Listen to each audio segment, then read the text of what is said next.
welcome back to Arc Salt Lake. It's now almost 8:30, so we're now 3,000 days out from the Winter Olympics here in Salt Lake City, so no better place to mark it than out at the Gallivan Ice Rink. That's where Lincoln is this morning. Hey, good morning, Mary. We'll wander over to the ice rink in just a little bit here, but I'm joined by Vallarta from CityCast Salt Lake. We always love having her on the show. 3,000 days away, Allie. The on Olympics Monday, are 3,000 days away to Yes. the Olympics. I know. I saw that they were celebrating the milestone, and at first I was like, okay, that's a stretch. And then I was like, you know what? Any excuse to celebrate something. Right. We're out here right now. Like, this is obviously one of those kind of Olympic towers we have around the city, kind of commemorating the 2002 games. So, are you excited about this? I know your feelings, yeah. I was an Olympic bid skeptic, I'll be honest, in the beginning.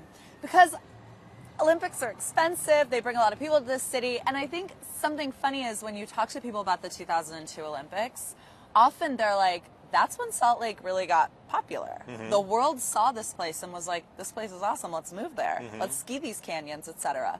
But the bid is happening, and now I'm seeing it as an opportunity for the state. Okay. The Olympics are going to bring a lot of people and a lot of money here. And if you look around this city, there are relics that aren't really relics, because we still use and love them, of the 2002 Olympics that I think are examples of the kind of things we can ask for in 2034. Okay. And I don't just mean better liquor laws. Because that is part of when we got rid of like some of the membership stuff, and it got a little bit easier to get a beer around town. Okay, excellent. What is your favorite thing about the Olympics? We're going to start wandering a little bit, okay? What is your favorite thing? About Olympics of past or Olympics of future? Both, essentially. I like the fanfare. I will say, I think there's something fun about, like, just, I don't know, the whole world coming together. It feels so special. I think it's, you know, I don't know. It's fun to turn on the TV and just like engage with sports that you don't think about a lot. Absolutely. Like the Olympics is always, I learn about a new sport. I become obsessed with some athlete I've never heard of. People become, like these athletes become household names in like a matter of weeks, which is kind of incredible. Yeah, they really do. So I love that. But as far as winter goes, I'm an ice skating girl through and through. Like I grew up in the Michelle Kwan era. I could watch ice skating and ice dancing all day. And we just learned, actually, I think in the last day or so, that ice skating events, figure skating, will not be held at the Delta Center this year. They're going to be at the Maverick Center. So that's an interesting twist, because they were held at the Delta Center. Is that why the Grizzlies had to go? I hope not. All right, we're out here at Gallivan Plaza. Obviously, it's daylight, so we're not seeing any of the lights here, but we're gearing up for Christmas season. We do have the tree up. Yep. We got the ice rink over there. Yep. We'll start wandering in that direction. Yeah, I love it. What's new at Gallivan this season? Well, so one of the things that feels very new at Gallivan to me is, and this is maybe a little too esoteric, but the Astra Tower. Yeah. Because when I'm on the Gallivan ice rink, which I love to do, it's officially open, you mentioned. It's $15, and that includes your rentals if you want to come down here and skate your heart away with your family. The lights are going, the Christmas music's going, and I think of this as the People's Plaza. To me, and some people don't know that we have the Gallivan Center because of the 2002 Olympics. It was a project of the Salt Lake City Redevelopment Agency, which is just the city council wearing different hats. And this was a huge piece of the 2002 Olympics. And to this day, it is something that we as a community, for our investment in that games, get to retain and get to utilize. Whether it's like summer concerts, big band swing, free dance lessons, or winter ice skating with your friends. So I also, when I'm here and I look up at the Astra Tower, which that up there, that like little L-shaped floor, that's a private park for Astra Tower residents. Residents only. And they can like look down on the People's Plaza, and I'm like, if that isn't a metaphor for 2025. Have you been invited to a party yet? No, I'm proletarian. I'm a working girl. But I just think, like, as we get ready for these games and think about 3,000 days out, which is a little over 8 years, we should be thinking about what we want as a community. And we should start brainstorming together, because the IOC won't pay for this for us. So we have to use this opportunity to garner the political will to think about cool, creative, big projects we want in this city and ask for them. So we can get another Gallivan Plaza type Exactly. thing. Yes, or several types of these Yes. things. What's our Gallivan Plaza for 2034? I think everyone who lives in the Salt Lake area should be asking themselves that question and getting creative. Okay, I want to ask you about skiing now, because Sure. skiing are obviously a part of the Olympics, Yes. but we're also going into ski season. Our resorts are struggling right now. We do not have a lot of snow up there. I know.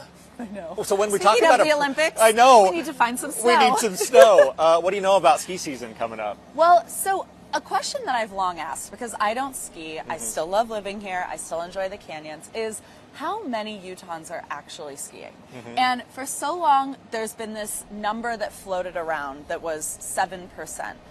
How many, do you know the answer to this? I don't. Okay. I don't. So what do you think it is? What percentage of Utahns do you think are actually going up and skiing? My guess is like 25%.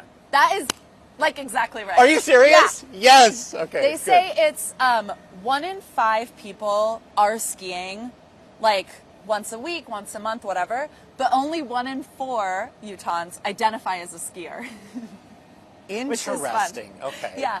And the other thing that the Gardner Institute found is, of those passes that I think a lot of Salt Lakers tend to sort of dread talking about, like Icon Pass and Epic Pass, because they make the sport more accessible, and we don't necessarily have the infrastructure yet for a more accessible skiing. Like the canyon traffic, even if you don't ski, you know about the red snake of Yes, canyon traffic. Exactly. About 70% of the people who are buying those passes and using them are Utahns. Okay. Excellent. Yeah, so we love it. Do you think we could get you up there? I did apply to, if you're listening, Ski Utah, I did apply to Ski Utah's Discover Winter program, which is a really cool thing that they do every year to help get people skiing. And I'm waiting to hear back. But if I get accepted, then this January, I will learn to ski. It's going to happen. Ski or snowboard? Ski. You'll do skiing. Okay. Yeah, I don't like when my feet are stuck together. Because I grew up on the ocean, and so everybody was always like scurfing and like, Yeah. you know, and I need the separation of feet. I'm ready to pizza. and Ready to French fry. pizza. Yeah. Here, we should go in by the rink. I should mention, though, that that 25% number, I grew up in Utah. Yeah. I did not learn to ski or snowboard until I was 22 years old, and I did it in Colorado. So it's not unusual for Utahns not to ski and snowboard. It's a really expensive sport. I think part of the reason that there are so many programs that make it more affordable for kids is because, you know, they want you to start when you're young. You're also more limber. You can hit the ground and you're not falling as far. Why did you decide to do it? Well, I've got a job at a ski resort for a Okay. winter, so exactly, so I had to learn. All right, so we're here at the ice skating rink. This is obviously a fun winter activity in Utah. Yeah. What are your other favorite winter activities in the Salt Lake area? Oh gosh, okay. Well, so I think it's the DWR, the State's Department of Wildlife, does sleigh rides. And if you do a little bit of Googling, you can find out where they're doing those. But there are like just outside of the Wasatch Front places where you can go and do a sleigh ride. And I think that's a very romantic thing. I used to love going to the ice castles, but the ice castles are closed in part because it's just not cold enough. I know. We don't have the ice. They say they could be back yeah. if they could figure out a different way to make them, as I understand. Yeah. I yeah. think you need cold temperatures, though. So. Well, we might need them to pilot making the ice castles, because then we'll need those engineers for the 2034 Olympics Right. to make ice and snow. I love to go to the movies Okay. in the winter. That's my favorite thing to do, go inside, aside from ice skating here, which is a hoot. And the Utah Film Center just opened a brand new little movie theater inside their new building over in Marmalade. So check out their programming, because they've got some pretty cool stuff that they're like putting together. You can find me at the Salt Lake Film Society, absolutely. They've got a good lineup of Christmas classics. Okay. Yes, that does include Die Hard. Got it.